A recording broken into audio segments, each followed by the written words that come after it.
Hey guys, what's going on? So this is going to be our meeting video. Today we're going to go over things right here. You probably can't see them because it looks like it's inverted. At least on my screen it is. It might be okay on yours. Who knows? I'll see after I record the video. But we're going to go over the new reservation checklist, the front desk checklist that is also new. We're going to go over spring break camp. We're going to talk about approving hours, and we're going to talk about dress code, which is not on here, but we're going to talk about dress code. And we're going to talk about excessive phone use. And then at the end, I'm going to do a little snippet about a little bit gossiping. But we'll get to that. Okay, so our first thing is we have a new reservation checklist. I'm going to show it to y'all real quick. Bear with me because I'm making this on the fly. This is what our new reservation checklist looks like. It's the exact same as our old one. But as you can see, I have added some labels. I mainly added the labels because we're just still not fully filling out the paperwork correctly. So I went ahead and made it very clear on what we need to fill out and what the client needs to fill out. Okay, so if you look at the top, you see client is blue, staff is purple. Okay, so staff, and you guys should have all this in your email. You have this document in your email. So if you just want to follow along, or if you're here at Dunford right now, I have a bunch of hard copies and you guys can follow along as you're watching the video. But you see up here, all the things that are purple, it can be client name and date, the room, which I've already pre-filled these, so you shouldn't have to write the room. Function, start time and end time. Let's see, we got notes down here, and then staff signature and date. Okay, the things that the client has to fill out, and like I said, they're all in blue. It's all color-coded, so you should just be able to tell the person that, hey, everything that you guys need to fill out is going to be in blue. Everything that we fill out is in purple. So if it's not blue, don't fill it out. Everything they have. So you can either read these rules right here, or you can have them read them out. They don't have to read them out loud, but they can just read them to themselves. After they read the rules, they need to initial that they understand the policies for the facility. That is a blue. They need to sign their name whenever they check in. They need to fill out this section only. You notice this one's purple. This section only. And then they need to sign out once again. I only did one instead of doing these two right here. It wasn't necessary. But they're going to go ahead and check out at the end of the day. Now, I have time on blue for check-in and check-out. So, yes, they shouldn't be lying about their check-in time. But absolutely be checking for people lying about the time that they left. So if they're here until 9:30 and they put 9 o'clock on their checkout time, erase it or mark it out and put the actual time. I need you guys to pay attention to that. So another thing that I would like for everybody to do is in the original copies, this is a copy of the copy, so it's a little faded. In the original ones, there should be like some light yellowing on like some of these sections right here. It's because I tried to highlight them, but it didn't really show up. But I went ahead and I just want us to start highlighting the areas that are specific to that room. So the Green Canyon room, for example, we have floor and then we have kitchen. There's no kitchen in the Green Canyon room. So there's no kitchen, there's no gymnasium, there's no restrooms, okay? So for this specific one, we would highlight, you can either highlight this part or you can do the whole thing. We'd highlight floor, tables and chairs, and trash. And then we would just leave the other ones blank because I don't need them telling me that the bathroom is poor when the bathroom has nothing to do with their reservation. So they only need to fill out the ones that are to their section. If it's the gym, they're only going to fill out gymnasium. Really, I would like for them to do gymnasium and then just make sure that if they bring any trash, that they can throw it away. It says to empty trash and replace new trash bags. They're just going to throw their trash away. So you can go ahead and check that one as well. And the Green Canyon one and the Galloway one are exactly the same. Really, the only one that's different, none of them have restrooms, and none of them have kitchen, and the only one that has gymnasium is the gymnasium. Okay. Let's see, what else do I have on here? Let's see, I'm just going to read off what I put on here. The content of the new reservation checklist is the same as the original. The difference is there's more clear direction on what staff should be filling out and what clients need to fill out. The purpose of this change is to have the reservation checklist filled out correctly. Staff will need to complete all sections highlighted in purple. Clients will complete all sections highlighted in blue. Staff will make sure client knows they will be filling out all blue sections and leave all purple sections for staff. So you guys need to let them know, hey, this is for us, this is for you. Only fill out these ones, and we shouldn't have any issue. Please highlight the areas they will need to clean up and initial for each specific room.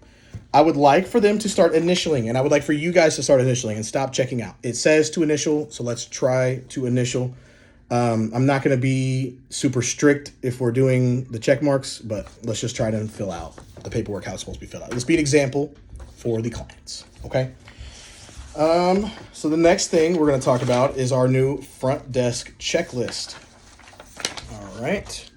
I'm going to show it real quick. This is our new thing. It's a front desk checklist, and it's also a cash log all in one. So we're going to need to fill this out daily. Like I said, if you have the email, go ahead and open it up and follow along as I'm speaking, or if you have the hard copy, whatever.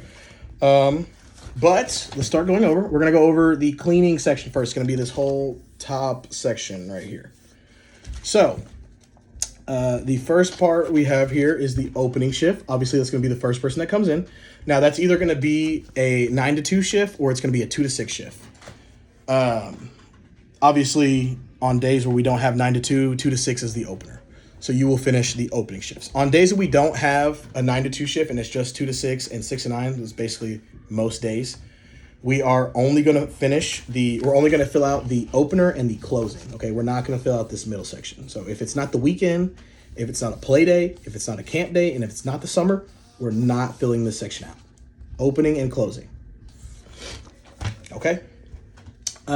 Second shift, which is the middle column, will only apply on days we have a 9 to 2, 2 to 6, and a 6 to 9 shifts.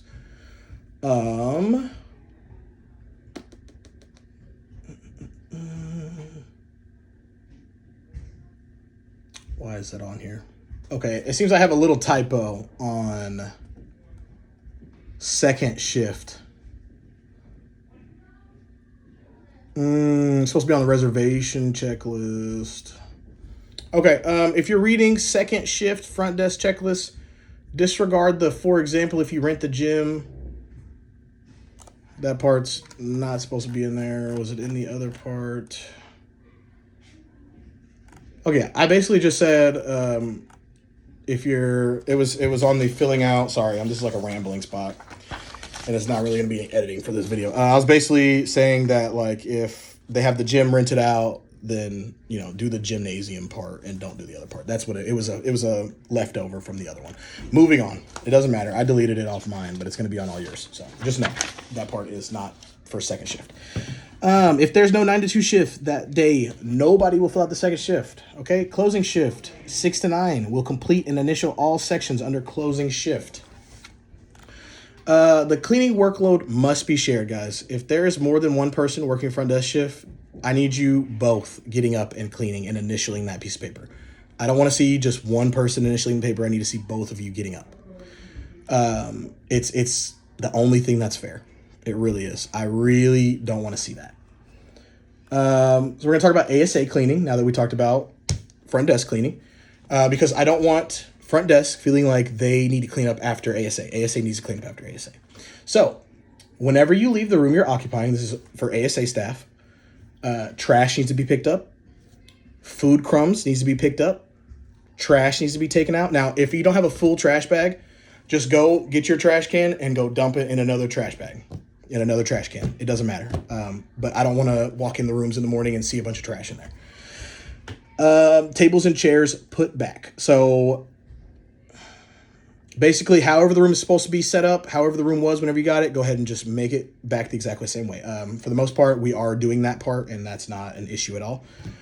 And then I want you guys to check the bathrooms at the end of ASA. That is not the people coming in after ASA, and it's not people coming in before ASA. That bathroom at 6 o'clock looks like that because of our ASA folks. So our ASA staff needs to go in there and make sure that it looks decent, okay? Staff 6 to 9 will check after the bathrooms for 6 to 9. And then obviously 2 to 6, you guys can go in there and check the bathroom periodically and make sure that it just doesn't look nasty. Okay, let's see. So let me go over. Oh, yeah, I completely just dusted over. I guess that was all the cleaning stuff. So now let's go over the money log, okay? And let me go back to the cleaning stuff real quick. I'm just going to go over all the stuff in the checklist so that when you guys come up to the front desk and you work, y'all know what you're expected. So opening shift has unlock all interior and exterior doors, turn on lights. Sorry, we're opening. Set up any reservation rooms or classes. Now, this does not mean ASA.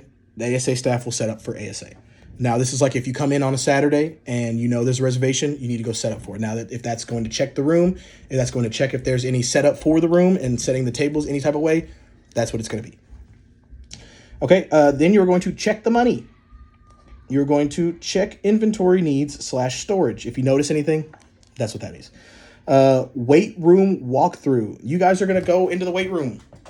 You're going to make sure that the weight room is clean, the weights are racked, and you are going to test the equipment. Most of us already know about this process because it used to be something that we were doing before, but we kind of lost our way on it.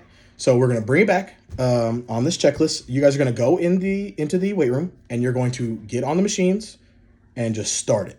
And if it starts working, turn it off, you're good to go. We're just going in to test and make sure all the machines work correctly. Now, if it's like the pulley machine, just pull it. It doesn't matter. It doesn't have to have a bunch of weight on it. It doesn't have to have any weight on it. You can take all the weight off of it. Just pull it, make sure it's not broken. Pull it, make sure it's not broken. The treadmills, you have to press the little start button. I believe on the bike, you have to start pedaling and then it turns on. And, as long as it turns on, we're all good to go. And just go make sure that everything is working properly. And you guys can check that off. I actually want you guys to initial. Don't check because I want to know who's doing what. I don't want to see any check marks. If I see check marks, I'm going to text you guys and tell you that you need to do initials in the future. Make sure all equipment is accounted for. I'm going to put some balls up at the front desk, probably in that closet where the safe is. And I'm probably going to put a couple of them just because we don't have too much room back there. And I'll number them like 1 through 3. And you guys can give those out to people that are coming in for like open play and stuff like that. I would prefer that you guys give the balls to people that have rec cards so that whenever they want a ball, they can give you their rec card. And in return, you can give them a ball. Because a lot of times, we give the ball and then people will just walk out with the ball or, we got our head down whenever they're walking out and they're walking out with the ball right here and they just walk right past us. So we're going to have a little bit more accountability when it comes to passing out equipment. So now, for example, if somebody doesn't have a rec card and they really need the ball, I am okay with you guys taking collateral. Now that could be anything, but it needs to be something important to where they're not going to leave without it. So a phone, an ID, maybe they don't want to give you their wallet because I wouldn't want to give it to you either. Something they need, a shoe. Maybe they have some basketball shoes and then their shoes. Maybe they leave their shoes up there, their bag up there. They need to leave something that they're not going to leave behind so that we can get our ball back. Okay. Let's see. And I'll probably put out, I think I'm going to put out 3 basketballs as long as we have 3 brand new basketballs. I'm going to number them 1 through 3 and just make sure we get those numbers back. If you guys want to, whatever y'all get from them, if you want to get like a sticky note and put like 1 on the sticky note on like their rec card or their ID or whatever they gave you, just so you know that you're expecting to get ball 1 back from them. Now, if they come out and they're like, hey, I gave the ball to the dude in there, well, you let them know that they need to go back in there and get that ball. And then that person that they gave it to needs to come and check it out from you guys because now we don't have accountability for that ball if somebody else has it, but they didn't check it out. So you guys need to go ahead and get that from them. Okay, the next thing on the list is sweep gym floor and pick up trash. I really need you guys to go check the gym. On the weekends, it's going to be more important for us to sweep the gym. During the week, we're doing it on Mondays and Wednesdays right now, and the gym usually doesn't get too nasty. Now, if we go in there and we notice that it's looking a little dirty, we need to go ahead and sweep it. But I want you guys to at least go in there and check the gym. That's what I would like to see. Clean the front desk, lobby area, sweep, wipe down tables and chairs. Seems pretty self-explanatory. Check and clean the bathrooms, flush the toilets. Now, I don't need you guys to go in there and get on your knees and start scrubbing the bathroom. I need you guys to go in there and make sure there's not crap on the floor. I need you guys to go in there and make sure there's not a bunch of piss on the seats, unfortunately. You guys might have to wipe that off. When everybody got hired here, everybody got asked the question. Everybody was told that, hey, we're all janitors. Everybody cleans. Do you have an issue with that? And everybody answered that question. No, we don't have an issue. So I need you guys to go in the bathroom, and check for that stuff and clean the bathroom if it needs to be cleaned. Like I said, I don't need you on your knees on the floor scrubbing nothing. I need you just to make sure it is presentable. Because when I walk in here on the weekends, or when folks walk in here on the weekends, I would like for them to feel like they can go to the bathroom. They don't need to hold it to go and go home. So, let's moving on. Check reservation rooms are clean. Empty all trash cans and place trash outside dumpster. Put money in the safe. Turn off all the lights and lock all interior and exterior doors. So not everything is done by every single body. So just for a quick example, turn on lights. Closers are not turning on lights because the lights should already be on. But closers are turning off lights. So there's no way for y'all to check turn on lights, and there's no way for you to check turn off lights. So not everything is applying for every shift. Just make sure you guys pay attention to that. Okay, to the money log. Every day when we come in, it's going to be the first thing we do. We're going to unlock all the doors, turn on the lights, and then we're going to check the money. So come in, get the money from the safe. Everybody should know the code to the safe. If you don't know the code to the safe, send me a text message after this and I'll get you right. But open up the safe, pull out the startup money. Your startup money should always be $100, okay? Let me show y'all what this looks like. So we got startup, opening shift. It'll be $100, okay? End of shift, it should be $100, okay? Now when the second shift starts, their money that they have for startup should be $100. And it's a trend. It's going to be $100 for every single one. If it's not, we have an issue. I mean, somebody messed up the drop. Okay, so that's the startup. Now let's talk about the next category. This is cash drop, okay? This is so that we can keep accountable on who sold what during what time period, okay? Now there's little time logs on the end of each transaction, but this is going to keep me, from finding out who messed up the money where. So cash drop should always be at $0 when we start the day. So we have an opening and end of opening, right? So it should always start at 0 because we shouldn't start the shift off with cash or with a cash drop. We have startup money, but not a cash drop. The second one is going to be what we ended the shift with. So say during the 9 to 2 shift, I sold $20 worth of stuff and they gave me $20 cash. So the end of opening shift is going to be $20. The start of second shift is going to be $20 because that's what our drop is currently. Drop is $20. So say they sold $40 worth of stuff during the 2 to 6 period. So now at the end of second shift, it's going to start out as $60 because 20 plus 40 is 60.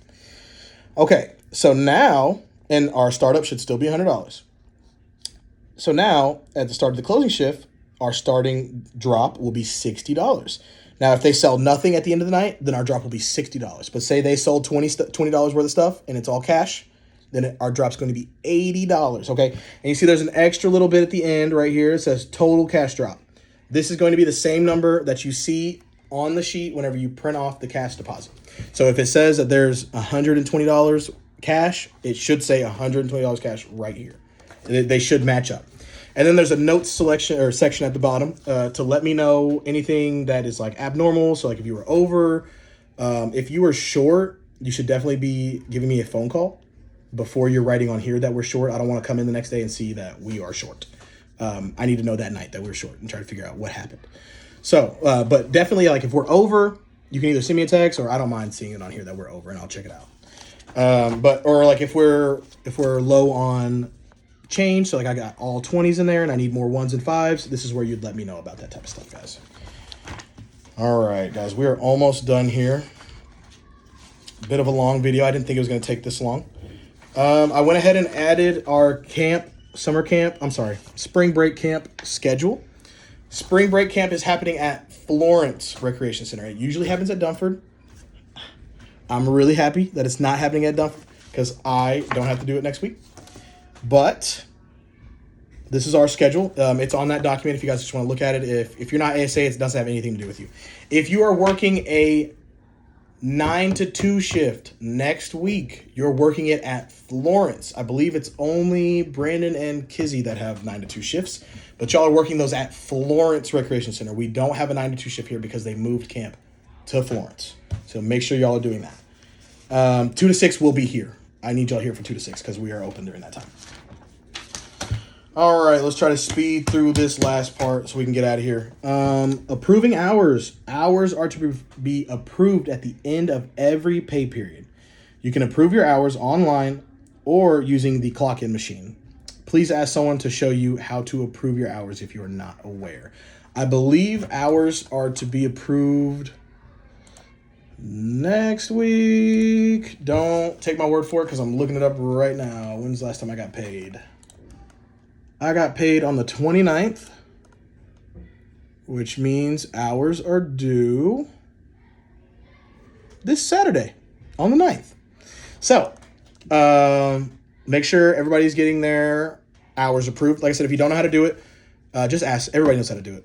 Well, most people know how to do it. And if you don't know how to do it, this probably the person you're working with knows how to do it, or somebody that's working that shift knows how to do it. If they don't know how to do it, contact me and I'll tell you how to do it.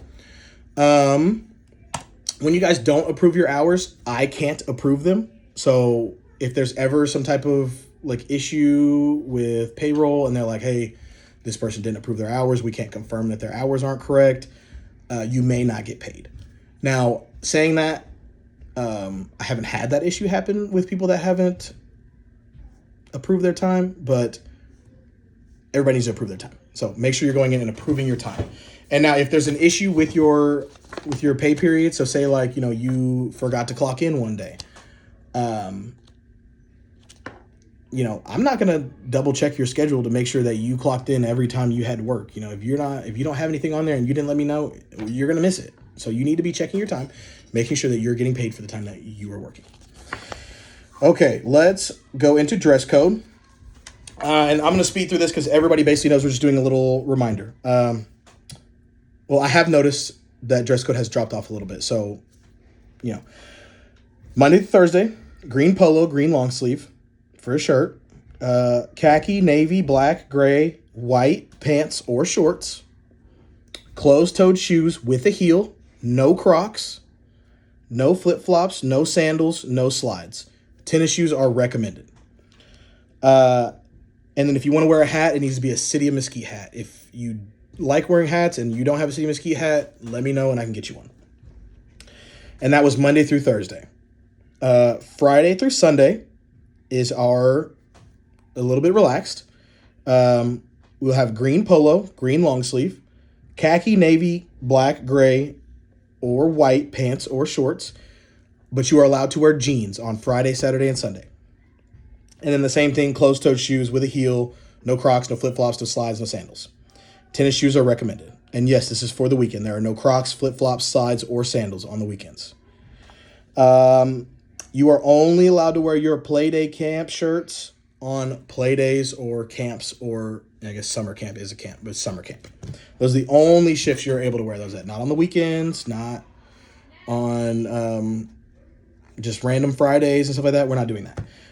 If you are working a Playday shift, you can wear the shirt. If you're working a front desk shift and Playday's happening, you need to be in your green polo and your green shirt. You are not a part of Playday. You are working the front desk. All right, and our last section. Excessive phone use, okay? I understand there may be a lot of downtime here, and I don't mind if you guys are checking your phone, but we should not be spending the whole shift looking down at our phones. You should also not be making personal phone calls or FaceTiming folks while you are at work, guys. We are here to work, If you need to make a phone call, let the person you're working with know. Well, first of all, make sure it's not super busy and this person's going to be slammed if you walk away. Make sure that you let the person you're working with know that, hey, I need to step away for a second. I need to make this phone call real quick. And make your phone call quick. Come back and get back to work. If you're bored, please print out a word search, Sudoku, anything like that, or find something productive to do. Go try and organize something. Go look in the craft closet. I'm sure some stuff could get thrown away. Some stuff can get reorganized. All that type of stuff, guys. There's plenty of stuff to do around here. And the last thing I want to talk about is gossip, okay? A couple folks have come up to me talking about other folks talking about them. Just, guys, make sure that when we're here, we're doing what we're supposed to be doing. And if you notice somebody not doing what they're supposed to be doing, then you should come and tell me about it, okay? With that being said, you don't need to go tell 5, 6 other people, okay? You just need to come tell me. I will handle it. We will handle it, and we will move on, okay? It doesn't make anybody feel good whenever they come to work and they find out that 4, 5, 6 other people are talking about them. It's just not fun. And I think everybody knows that everybody just about knows somebody here, And if you're on shift talking about somebody and somebody else overhears it, it's going to get back to them. So I think it'd be better if everybody just keeps their comments about folks to themselves. If you have an issue, you can bring it to me. And I think everybody would just have a better time here. So with that being said, that's our meeting. Make sure that you guys still go through and read it. If you guys have any questions, shoot me a text message and I'll try and answer them as fast as possible. Other than that, y'all stay safe tonight. Stay out of the rain and have a good one. See you guys later.